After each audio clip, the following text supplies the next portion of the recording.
नमस्कार दोस्तों। आज अपना अगला टॉपिक रहेगा जिला प्रशासन व जिला स्तर पर न्यायिक ढांचा।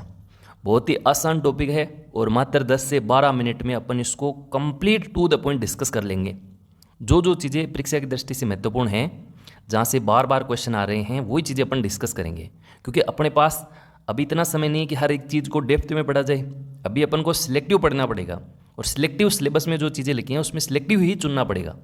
जैसे राजस्थान पॉलिटी के 5 प्रश्न आएंगे। आज की कक्षा पूरी होने के बाद अपन 4 प्रश्नों का मैटर कंप्लीट कर चुके होंगे। मैं आपको बताऊं, 5 प्रश्नों के सिलेबस में ऐसे टॉपिक जहाँ से श्योर प्रश्न आएंगे, तो उसमें एक टॉपिक बनता है आपका राज्यपाल का। आसान टॉपिक है, शॉर्ट मैंने आपको करवा रखा है, वो देख लेना। एक प्रश्न डेफिनेटली आएगा। एक प्रश्न आपका आएगा मुख्यमंत्री व मंत्रिपरिषद का, मात्र 10 से 12 मिनट का मैंने वीडियो डाला है, श्योर आएगा वहाँ से प्रश्न, देख के चले जाना। एक प्रश्न आएगा आपका पक्का पक्का मुख्य सचिव या सूचना के अधिकार से, वो भी मैंने करवा रखा है, देख लेना। और एक प्रश्न आएगा आज की कक्षा से, लिख के ले लेना। इसमें अपन जिला प्रशासन व जिला स्तर पर न्यायिक ढांचा तो पढ़ेंगे ही पढ़ेंगे, इसके अलावा न्यायपालिका के जो प्रमुख अनुच्छेद हैं, मेन जानकारियाँ, वो भी मैं लास्ट में आपको एडिशनल याद करवा दूंगा, जहाँ से एक प्रश्न का मैटर आपका आएगा ही आएगा। और एक प्रश्न लास्ट वाला जो 5वां प्रश्न है वो बनता है विधानसभा के टॉपिक से। वो थोड़ा बड़ा टॉपिक है, इसलिए मैंने लास्ट में रखा है। अगर समय मिला तो उस टॉपिक में जो महत्वपूर्ण चीज़ें हैं वो मैं आपको करवाऊंगा, बाकी डेप्थ में उसमें चीज़ें नहीं होंगी। तो इस तरह से अपन को राजस्थान पॉलिटी को लेके चलना है। चलिए अब अपन ज़्यादा समय व्यर्थ नहीं करके चलते हैं अपने टॉपिक पे, जिला प्रशासन। तो देखिए आपके जिला प्रशासन में क्या आता है, एक तो सामान्य प्रशासन और एक आता है पुलिस प्रशासन। वैसे ही देखिए जिला स्तर पर न्यायिक ढांचा, तो इसमें आता है आपका अधीनस्थ न्यायालय। तो इसमें देखिए सामान्य प्रशासन में आपको कुछ भी याद नहीं रखना। एक तो जिला कलेक्टर का जो योगदान है ना, जिला कलेक्टर की जो महत्वपूर्ण है, इंपॉर्टेंस है, वो आपको पढ़नी है। और पुलिस प्रशासन में आज तक एक ही प्रश्न बना है, यानी पुलिस प्रशासन का जो प्रमुख होता है उससे क्या बोला जाता है, पुलिस महानिदेशक बोलते हैं भाई, यही प्रश्न बना है आज तक। यानी जो क्रम है वो अपन देखेंगे, क्या सीक्वेंस है इसकी। और ये प्रश्न राजस्थान पुलिस में आया था। और अभी आपने आरपीएससी के अध्यक्ष आपने देखा होगा, उत्कल रंजन साहू बने। वो पहले कौन थे, तो पहले डीजीपी थे। तो डीजीपी ही पुलिस प्रशासन का सबसे प्रमुख पद होता है, जिसको अपन महानिदेशक का पद कहते हैं, पुलिस महानिदेशक। तो वो अपन थोड़ा सा देख लेंगे। पहले अपन चलते हैं सामान्य प्रशासन के तौर पे देखें तो सबसे पहला नाम आता है कलेक्टर का। भाई अपन कहते हैं ना, तो कोई कलेक्टर है क्या, तो इसका मतलब वास्तव में यार कुछ ना कुछ कलेक्टर में ऐसा कुछ होगा, तभी तो हम ऐसे बोलते हैं। कलेक्टर का पद जो होता है वो जिले में सबसे प्रमुख पद होता है। भाई जिले में कहीं भी दिक्कत आ रही है ना, मतलब जिम्मेदारी किसकी होगी, कलेक्टर की होगी। तो इसको क्या बोला जाता है, जिलाधीश कह सकते हैं, जिला कलेक्टर कह सकते हैं, या जिला मजिस्ट्रेट। अब देखिए ये नाम आया ना मजिस्ट्रेट, तो आपको ऐसे लग रहा होगा कि यार ये न्यायपालिका या न्याय से संबंधित जुड़ा है। हाँ, एक न्याय के रूप में भी काम करता है। प्रशासनिक व्यवस्था बनाए रखना ये तो है ही है, एक न्याय से संबंधित जो चीज़ें हैं वो भी इसके अंडर में रहती हैं। जैसे मान लो कोई विदेशी आ रहा है, अब विदेशी कोई टेररिस्ट भी आ सकता है, तो उसके परिपत्रों की जांच कौन करेगा जिले के अंदर, उसके ये किसके अधिकार क्षेत्र में आएगा, एक जिला कलेक्टर का। मान लो टेररिस्ट आ गया और उसने जिले के अंदर कुछ मतलब ऐसी गतिविधि उत्पन्न कर दी जिससे माहौल ख़राब हो गया, है ना, कहीं आतंकवादी का इस प्रकार से प्रमाण मिला, तो किसकी नस को पकड़ेंगे, ये जिला कलेक्टर को पकड़ेंगे। तू कहाँ था भाई। तो जिला कलेक्टर जिले का सर्वोच्च अधिकारी होता है। ये एक प्रकार से राज्य सरकार के प्रतिनिधि के रूप में काम करता है। भाई पूरा देश है, ऐसे थोड़ी है कि एक आदमी चला लेगा। भाई एक आदमी चला रखा है, लेकिन कितनी लेयर बनी है, देश से राज्यों में आया, राज्यों से जिलों में आ रहा है। तो जिले में एक प्रतिनिधि, राज्य सरकार के प्रतिनिधि के रूप में काम कौन करता है, जिला कलेक्टर कहता है। प्रतिनिधि आप सब लोग जानते हैं, जैसे मान लीजिए मेरी आवाज़ को आप लोगों तक पहुंचा रहा हूं, तो क्या माध्यम है जिससे आप तक पहुंच रही हैं चीज़ें, या तो इंटरनेट कह सकते हैं या मोबाइल कह सकते हैं। वैसे राज्य सरकार की जो भी योजनाएं हैं, राज्य सरकार का जो काम है, जो जिले में करवाना है, वो काम कौन करता है, कलेक्टर करता है। हालांकि ज़्यादा चीज़ें हो गई, इतना मैं समझाता नहीं हूँ। अपन को एक बेसिक तौर पे ऐसे समझना है कि राज्य का या जिले का, सॉरी राज्य का नहीं, जिले का सर्वोच्च अधिकारी कौन होता है, जिला कलेक्टर होता है, जिसको हम अपन जिलाधीश कह सकते हैं, जिला मजिस्ट्रेट कह सकते हैं।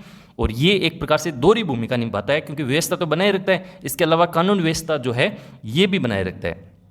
तो ये थोड़ा ध्यान रखना है। देखो इस टॉपिक में एक प्रश्न ये आया है कि कलेक्टर का जो पद है वो भारत में कब बना, तो याद रखिएगा 1772 में। 1772 में, एक दो बार बोलेंगे याद रह जाएगा।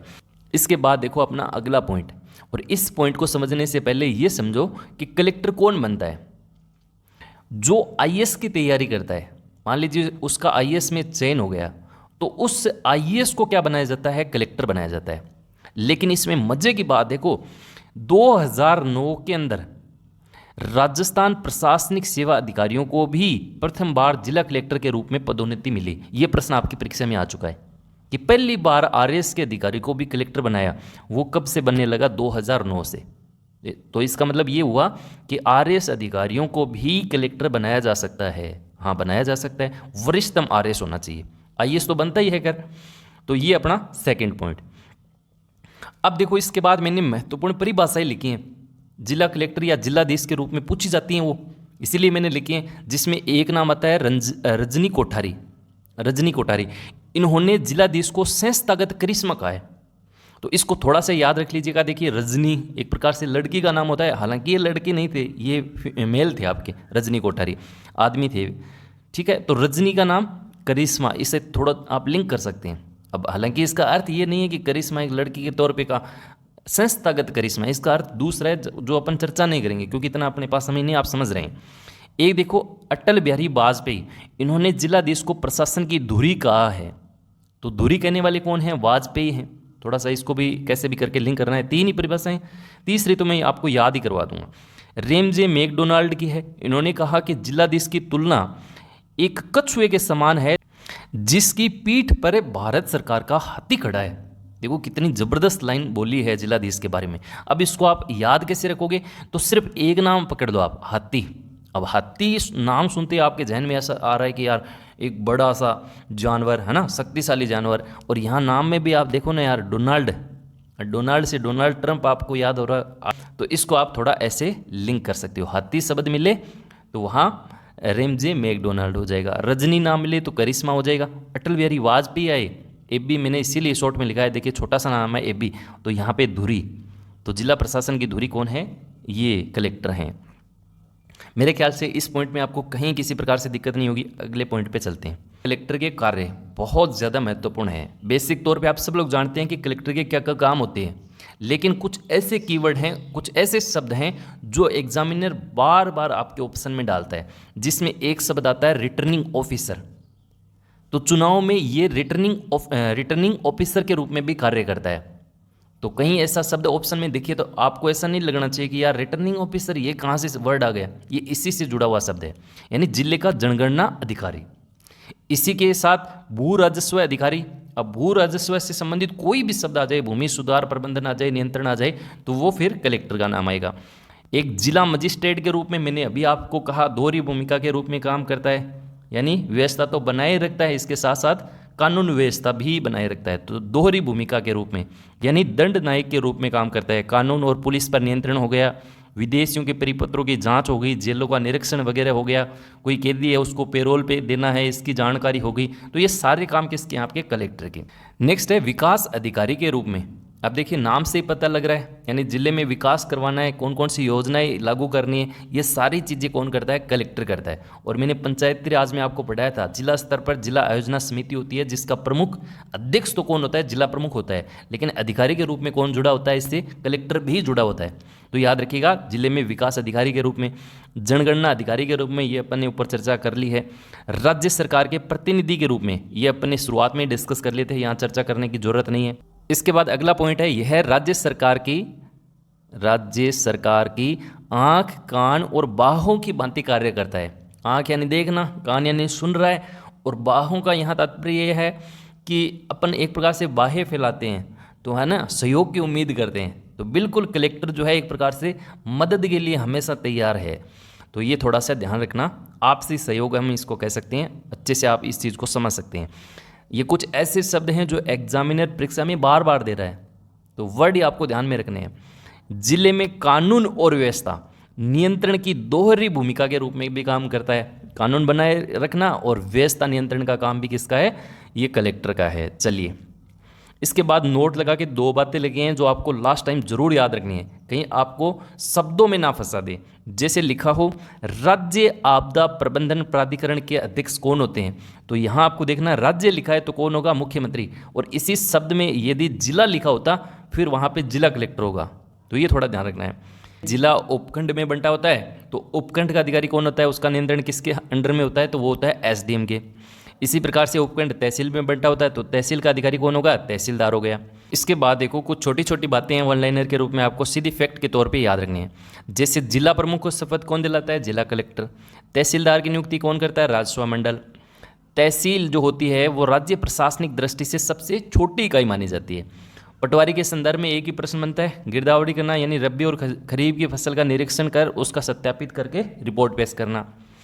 वीडियो जो है यानी सरपंच का जो सचिव है, जैसे मुख्यमंत्री का सचिव कौन होता है? मुख्य सचिव होता है, वैसे ही सरपंच के नीचे भी एक प्रशासनिक अधिकारी कौन होता है? वो वीडियो, जिसको पहले अपन ग्राम सेवक कहते थे, लेकिन ग्राम सेवक से अपन ने वीडियो बना दिया, अब नया नाम वीडियो हो गया। तो वो पंचायती राज की कौन सी धारा के तहत हुआ था? ये धारा इंपॉर्टेंट है, तो याद रखिएगा, धारा 89(2), 89(2), ये थोड़ा याद रख सकते हैं वीडियो के बारे में। बाकी कलेक्टर कौन बनते हैं मैंने बता दिया, नवनिर्वाचित जो आईएएस अधिकारी है वो तो बनता ही बनता है खैर, और आरएएस जो होता है उसका वरिष्ठ अधिकारी भी क्या बनता है? कलेक्टर बन सकता है। ये अपना पहला पॉइंट, या ऐसे मैं कहूँ कि सामान्य प्रशासन में जिला कलेक्टर को अपन ने अच्छे से देख लिया है। अब दूसरा बनता है अपना पुलिस प्रशासन, और मैंने शुरुआत में आपको एक कहा था कि एक ही पॉइंट याद रखना है कि पुलिस प्रशासन जो होता है उसका प्रमुख जो होता है वो क्या बोला जाता है? तो वो बोला जाता है डीजीपी, जिसको अपन कहते हैं पुलिस महानिदेशक। ये पहले तो बने थे रघुनाथ और वर्तमान में है राजीव शर्मा। बस इसके अलावा पुलिस प्रशासन में आपको कुछ भी याद रखने की जरूरत नहीं। एक इनका जो क्रम है वो मैं आपको एक बेसिक तौर पे समझा देता हूँ। आप भविष्य में डीजीपी बन जाएंगे तब तो आपको पता चल ही जाएगा, अगर नहीं बनते हैं तो एक बार समझ लीजिए। जैसे पुलिस में आप नौकरी लगते हैं तो सबसे जो निम्नतम पद है वो एक प्रकार से कांस्टेबल का होता है, जिसको अपन सिपाही बोलते हैं। इसके बाद वो हेड कांस्टेबल हवलदार माना जाता है। इसके बाद आता है एसआई का पद, उप निरीक्षक। आप तैयारी करते हैं, अभी भर्तियां भी आ रखी हैं एसआई की, तो इसके नीचे भी कौन होता है? एक एएसआई होता है, सहायक उप निरीक्षक। एसआई के बाद एक जो पद आता है वो आता है सीआई का, सर्किल इंस्पेक्टर। हालांकि एक इंस्पेक्टर का पद जो होता है वो ऊपर होता है, आपने यहाँ पे देखिए आप आईजी, जिसको आईजी बोलते हैं, लेकिन एक होता है सर्किल इंस्पेक्टर यानी अंचल या वृत्ताधिकारी। इसके बाद एक आता है बीच में एसपी का पद भी। एसपी के नीचे कौन होता है? एएसपी हो गया, सहायक पुलिस अधीक्षक हो गया। इसके नीचे डीएसपी का पद हो गया, और डीजीपी के नीचे मैंने बताया था आईजी का पद होता है, पुलिस महानिरीक्षक जिसको अपन बोलते हैं। तो ये एक छोटा सा क्रम है, आप इसको देख लेना, हालांकि इतना महत्वपूर्ण नहीं है। इसके बाद देखो जो मेन अधिकारी हैं इनके क्या क्या काम होते हैं, ये थोड़ा सा आपको बेसिक तौर पे समझना है। जैसे डीजीपी का पद यानी पुलिस महानिदेशक, इसका आदेश तो अंतिम हो ही गया सबके लिए। इसके नीचे जो आईजी होता है वो प्रत्येक रेंज का प्रमुख होता है। जैसे राज्य का जो पुलिस प्रशासन है या राज्य का प्रशासन है 8 रेंज में बंटा हुआ है, हालांकि ये ऊपर नीचे होगा क्योंकि नए जिले बने हैं तो वो आगे की चर्चा रहेगी। जैसे 8 रेंज की बात करूं तो मैं इसको शॉर्ट में ऐसे कह सकता हूं कि अपने जितने भी संभाग हैं उसमें बंटा है। बस जयपुर में 2 हैं, Jaipur range first, Jaipur range second. तो इन प्रत्येक रेंज की जो जिम्मेदारी होती है वो किसकी होती है? आईजी की। किस प्रकार से इन्होंने बांट रखा है, तभी ये जो जनता है या ये नियंत्रण का काम है या एक प्रकार से सहयोग का काम है वो इस तरह से करते हैं। इसके बाद एक अधिकारी का नाम आता है एसपी, जिसको आप बोलते हैं तो कोई एसपी है ये, हाँ, जिला स्तर पर जो जिम्मेदारी होती है वो होती है एसपी की। इसके बाद देखो अगला है सीआई यानी सर्किल इंस्पेक्टर। इसको अपन अचल या वृत्ताधिकारी भी बोल सकते हैं। जैसे सबसे पहले अपन ने एक रेंज के अंदर तोड़ा, जैसे बीकानेर एक रेंज है, अब बीकानेर रेंज के अंदर जिले भी आएंगे तो जिलों की जिम्मेदारी एसपी को दे दी। अब ये एक सर्किल जो है, जैसे बीकानेर रेंज के अंदर चूरू जिला है या हनुमानगढ़ जिला है, तो ये जो एक सर्किल है तो उस सर्किल की जिम्मेदारी किसके पास होती है? सीआई के पास होती है, जिसको अपन अंचल या वृत्ताधिकारी या सर्किल इंस्पेक्टर बोलते हैं। यानी जिले को वृत्तों में बांटा गया है जहाँ प्रमुख कौन होता है? सीओ या सीआई होता है। यह सामान्यतः आरपीएस या राजस्थान पुलिस सेवा का अधिकारी होता है। इसके बाद देखो अगला पद आता है एसआई का, और एसआई कौन होता है? यानी ये जो सर्किल है वो सारा किस में बंटा है? थाने में बंटा है। तो थाने में कौन होगा? थानेदार। अभी तो आपने गाने सुने होंगे है ना, मारो थानेदार चलावा जिप्सी, तो वो थानेदार। तो थाने में बांटा जाता है और नीचे थाने जो हैं वो चौकियों में बंटे होते हैं। तो इसको एसआई को बोला जाता है उप निरीक्षक। फिर इसके नीचे एएसआई हो गया, हवलदार हो गया, कांस्टेबल हो गया। तो ये अपन ने मोटा मोटा एक प्रकार से पुलिस प्रशासन को अच्छे से पढ़ा है। आपको सिर्फ एक ही नाम याद रखना है, डीजीपी का पद सबसे प्रमुख होता है। पहले डीजीपी रघुनाथ सिंह थे और वर्तमान में कौन है? राजीव शर्मा। इसके बाद देखो अपना तीसरा और अंतिम पॉइंट, और इससे आपके 2 ही प्रश्न बनते हैं, जितना आपका लेवल है 2 ही प्रश्न आपको देख के जाने हैं। एक तो देखना आर्टिकल 233 किससे संबंधित है, जिला न्यायाधीश की नियुक्ति से संबंधित है, और एक जिला न्यायाधीश की नियुक्ति कौन करता है, राज्यपाल। इसके अलावा एक भी पॉइंट नहीं देखना है। मोटे तौर पे आप देख सकते हैं भाग 6 जो है संविधान का, उसमें 233 से लेकर 237 तक का उल्लेख जिला न्यायाधीश का है, और 233 एक ये कहता है कि जिलाधीश की नियुक्ति होती है, पदोन्नति होती है, त्यागपत्र वगैरह ये सारे राज्यपाल देखता है। त्यागपत्र देगा तो भी राज्यपाल को देकर होगा, और नियुक्ति करेगा तो भी वो संबंधित राज्य का क्या होगा, राज्यपाल होगा। इसके बाद 233(2), इसमें एक प्रकार से इनकी योग्यता के बारे में दे रखा है, जिसे जिला न्यायाधीश तभी पात्र होगा जब वह कम से कम 7 वर्ष क्या रहा हो, अधिवक्ता रहा हो, वकील रहा हो, और उसकी नियुक्ति की सिफारिश किसने की हो, हाईकोर्ट ने की हो, क्योंकि हाईकोर्ट के अंडर में ये आते हैं। तो ये आप बेसिक तौर पे समझ भी इसको सकते हैं, कोई रटने की आवश्यकता नहीं है। एक नोट लगा के मैंने बात लिखी है कि डिस्ट्रिक्ट कोर्ट जो होते हैं वो किसी भी व्यक्ति को मृत्युदंड दे सकते हैं, ये अधिकार है उनके पास, लेकिन हाईकोर्ट उस चीज़ का अनुमोदन करे जब वो सफल होगा। ये चीज़ थोड़ी ध्यान रखिएगा। एक इसमें पहला ग्राम न्यायालय आप जरूर याद रखिएगा, जयपुर का बस्सी। बस जिला न्यायाधीश की नियुक्ति कौन करता है, राज्यपाल करता है। जिला न्यायाधीश का उल्लेख आर्टिकल कौन सा है, तो 233। इसके अलावा आपके इससे एक भी प्रश्न नहीं बनेगा।